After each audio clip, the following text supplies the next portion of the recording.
Самосос, этот выпуск не является определенной темой чего-либо конкретного, а носит скорее вопросительный характер. Кому же направлен вопросительный характер этого ролика? В первую очередь тем, кто находится тем или иным обывателем, вернее, приходится тем или иным обывателем мишарской жизни в интернете, в частности, ВКонтакте и тому подобных социальных сетях. Ладно, не тяну я резину, говорю как есть. Среди всех групп ВКонтакте, посвященных Мишаре, была только одна, которая имела непосредственный характер, непосредственный колорит, непосредственное отношение к Мишаре. Остальные направлены на пропаганду, на смешение Мишарий с казанскими татарами и общий татаризм. Вот большевистское отношение, когда кто читал, знает, шолоховская поднятая целина, когда человек хвалит большевизм, и к нему приходит ночью такой интеллигентный человек и говорит: вот ты хочешь, чтобы все общее было? Он говорит: да, хочу, чтобы все общее было. А вот представь, с тебя будут требовать, чтобы ты делал то, что хотят остальные. Вот хочешь ты, говорит, кисель попробовать, а тебе скажут, как все, он суп хлебай. А ежели я, говорит, не хочу? А кто тебя спрашивает? Ты сам хотел все общее. Так и здесь. Так вот, была одна такая группа. Я даже могу назвать ее именование. Это Мишарский синдикат. Она вдруг ни с того ни с сего прекратила существование. Она хорошо, что ее хоть не удалили. Она была, раз она перестала дальше функционировать. Эта группа была единственной, где конкретно заявлялось о Мишарях как об отдельном субэтносе, до 30-х годов называвшимся отдельным народом. Там даже была процитирована выдержка из устава о татаризации Мишарий. И все таким образом. Администратором группы был Младич, то есть человек, который был анонимным изначально. Вот чего он боялся? Теперь дальше Мишари существует ВКонтакте как татары Мишари. Все вроде как, так сказать, нормально уже. И тут появляются такие группы, как, не знаю, там Мишар Иле, там всякие эти вот. И вот в одной из таких групп вдруг появляется мишарский язык. Я не могу назвать диалектом, потому что и реальный язык отличается от казанского. Это реально настоящий, это не тюркский. Абсолютно.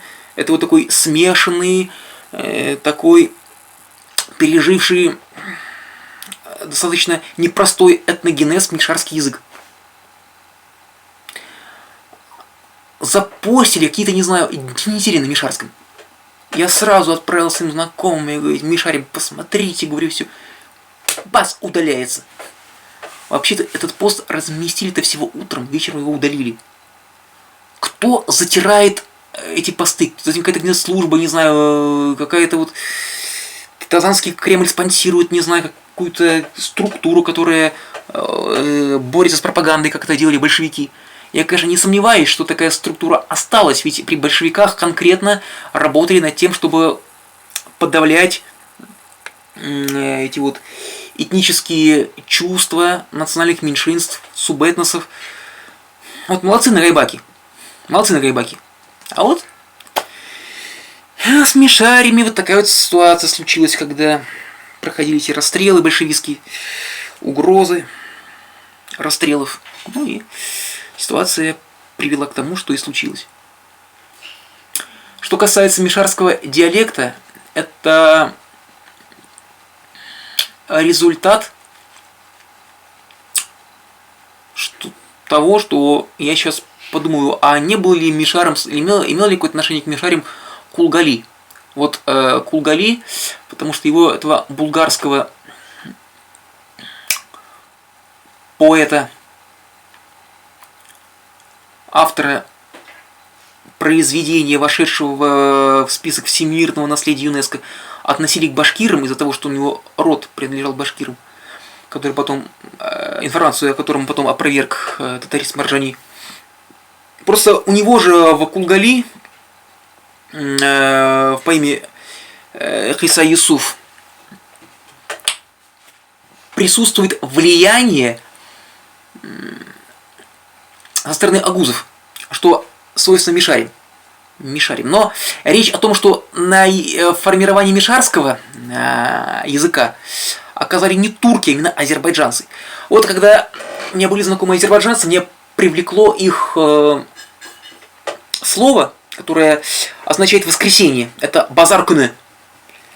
Вот в сериале «Интерны» американец Фил спрашивал, почему, говорит, у вас, у русских, говорит, слово там, говорит, воскресенье, это, говорит, выходной. Почему именно выходной? Ведь зачем куда-то выходить в воскресенье? В воскресенье нужно, говорит, отдыхать, а сидеть дома, говорит, там, с семьей, а не выходить куда-то, как, говорит, в будние дни. А вот у азербайджанцев конкретно четко и ясно, почему воскресенье выходной. Выходной на базар. Базар күні. Почему мне так слово привлекло это? А потом-то я узнал, потому что мне мишарское проснулось. У мишарей тоже будет базар күні. У мишарей понедельник будет Бушкин, вторник, понедельник этот, Башкин, вторник, Бушкин. Совпадает с казанским, это вот получается четверг и пятница слово. Это вот Чаршембе и Джонга. А вот, например, говорю, в воскресенье будет базар күні. Также отчество у мишари, оно не ула и кызы, как у тюрков, а вот, например, у меня отчество, вот Наилыч, будет Наил Ныке, то есть чей, Ныке. Я удивляюсь, мишарский язык такой простой. Почему он так дискриминируется? Он, по идее, сейчас, это казанские должны говорить на мишарском, он же такой простой. А происходит наоборот, что сейчас мишари, они ориентированы на казанскую культуру. Бывают в жизни такие вот невероятности, парадоксальное наше существование. Напоминаю вам о том, что вы можете продолжать писать ваши вопросы. Я буду снимать ролики на темы ваших вопросов. Я буду, опять же, высказывать свое мнение, которое не будет связано с общепринятыми нормами представления о чем-либо.